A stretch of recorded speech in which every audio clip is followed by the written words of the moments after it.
hear this bell, yes, that means your time's done. Here are 5 key takeaways from the Republican debate.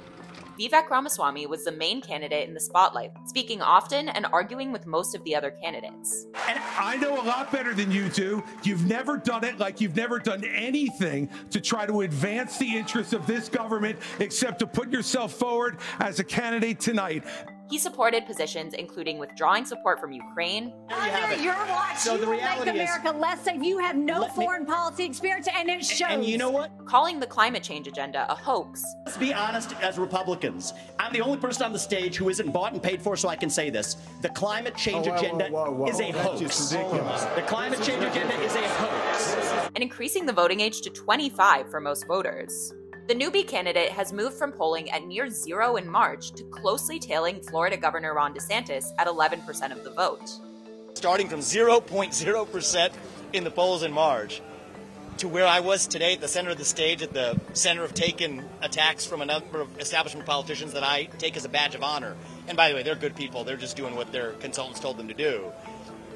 That is, I think, a great way to just kick off the next phase of this race. And the way I look at it is, we're just getting warmed up. Governor DeSantis dodged most of the questions, to the point that the moderators had to call him out for avoiding answering whether or not former Vice President Mike Pence did the right thing on January 6th. DeSantis, do you believe that Mike Pence did the right thing on January 6th? So here's what we need to do. We need to end the weaponization of these federal agents. But that's not I the will do that. That's not the question. Here, I've answered this before. So yes. Why are we? Mike did his duty. I got no beef with him. But here's the thing: is this what we're going to be focusing on I'm relieved. going forward? The rehashing of this. I'll tell you, Governor the DeSantis, Democrats would love that, and they will win if we let them get away with it. Reviews of DeSantis' performance throughout the debate have been mixed. The thing about the debate is, nobody hit me, so I wasn't going to get involved in that scrum. I know those guys were going back and forth. And what I did with 100% of my time was to speak directly to the American people. Candidates were scattered about whether or not they would support a federal abortion ban.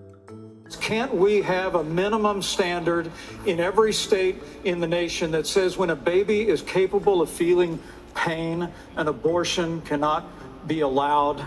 North Dakota Governor Doug Burgum said that it would be unconstitutional.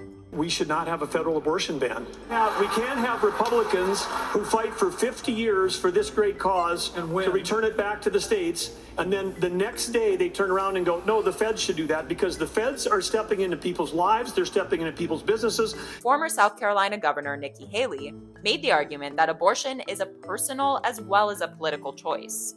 We need to stop demonizing this issue. This is talking about the fact that unelected justices didn't need to decide something this personal, because it's personal for every woman and man. When it comes to a federal ban, let's be honest with the American people and say it will take 60 Senate votes. It will take a majority of the House. So in order to do that, let's find consensus. Can't we all agree that we should ban late-term abortions?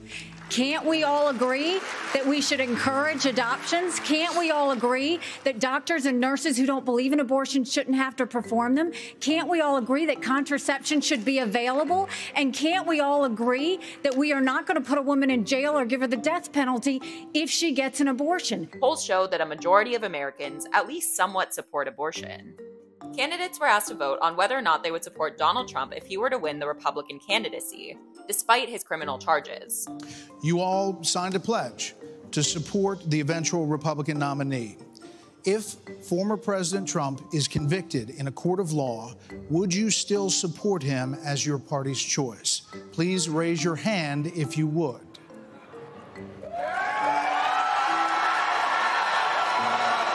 Governor Christie, you were kind of late to the game there, but you raised your hand? No, I'm doing this. Look, I'm doing this. And I know you did. All candidates except for former New Jersey Governor Chris Christie and former Arkansas Governor Asa Hutchinson agreed that they would. North Dakota Governor Doug Burgum, Senator Tim Scott, and Asa Hutchinson had the least amount of speaking time and were deemed the most forgettable. There are two people who we have not heard from yet, so let's hear from Governor Burgum and then from Governor Hutchinson on the economy, sir. Well, great. Thank you, Martha. And of course, I'm from a town of 300 people. It's a big deal to make it on this stage with all these folks. Our political team noted those three had the least notable sound bites and didn't stand out in a 2-hour show that's more about theater than policy substance.